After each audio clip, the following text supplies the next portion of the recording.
Good morning, everybody. I'm going to make a video of setting my levels from yesterday. So yesterday was the 6th. Today is April 7th. And I'm just going to go through of setting my previous day high, lows, and things like that for the 7th trading session. So I'm going to go ahead and grab my support and my underlying support and overarching resistance, etc., and my regular resistance. And I'm going to move those to out of the way for right now. They're not marking anything.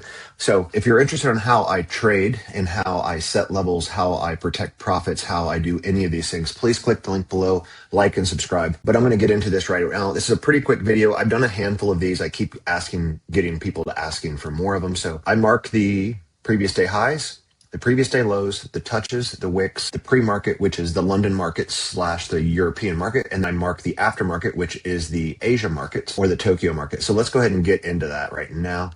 The aftermarket low up here, you can see it right here at 1955 on SPY.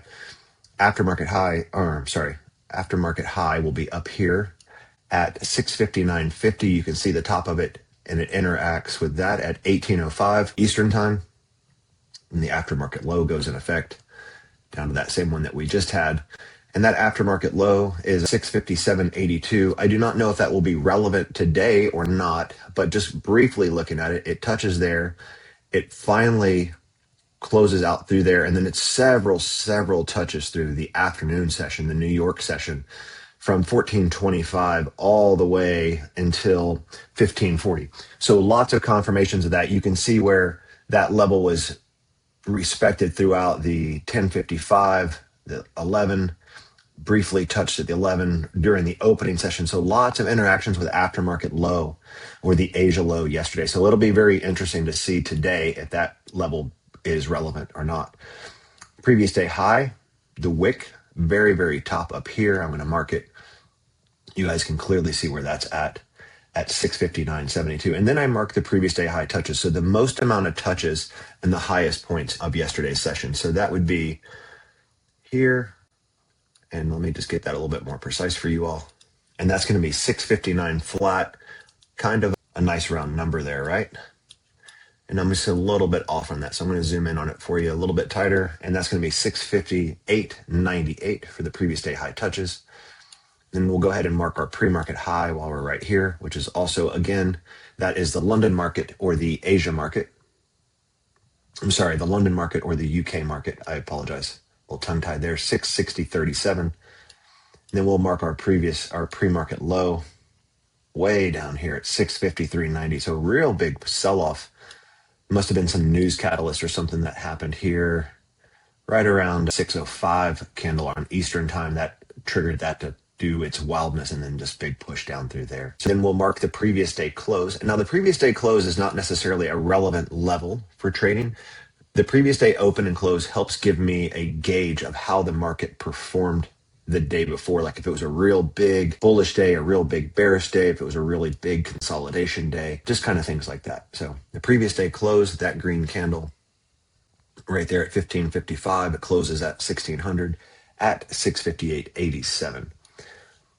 So now we will grab some of those other levels that we have to bring up in here. We'll mark our previous day open, everyone. Previous day open is going to be here. You can see at 9:30, the bottom of this green candle. We'll slide that into effect right there at 655.82. So 655.82 to 658.87. You can see like SPY had lots of movement yesterday. We'll bring that up just a little bit. 655.84 to 658.87. So SPY has lots of big movements up and down, but it really did not move a lot to the upside yesterday. So just an observation that may or may not be relevant today. And then the last we got to do is mark our previous day high touches and our previous day low touches and our previous day low wick. So the previous day low wick is that a coincidence or not? Probably not, right, guys? Like, look at this. Really interesting to see price do that. So two perfect wick touches, 0.935, and at the 1310 candle where those candles failed to take that below. And it's almost in perfect harmony with the wick and the pre-market yesterday. not quite there, right? But really close. And then a huge level from Friday. I'm sorry, I'm Thursday. So this was Monday mornings, and this was Thursday. So the market was closed over the Easter holiday. And you can see really, really closely where that interacts in the aftermarket on Thursday. So this PDL wick is a real heavy level of support in the market at the moment.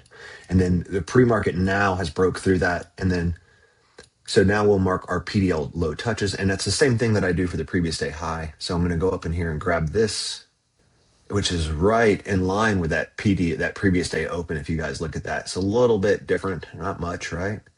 And grab that bottom of that wick, and we're going to grab this touch, this touch. So we have 4 touches in there at 655.83 to 53. So approximately 30 cents of movement in there. And that, guys, in a nutshell, is how I mark all of my key levels from yesterday to prepare for today's trading session. So I trade 1 session a week from 10 to 11 Eastern time, and then from 2 to 3 Eastern time. Monday through Friday are the morning sessions. Monday through Thursday are in the afternoon sessions. So if you're interested in how I trade, how I set levels, how I protect profits, how I find high quality setups, all of the above, please like, subscribe, click the link below.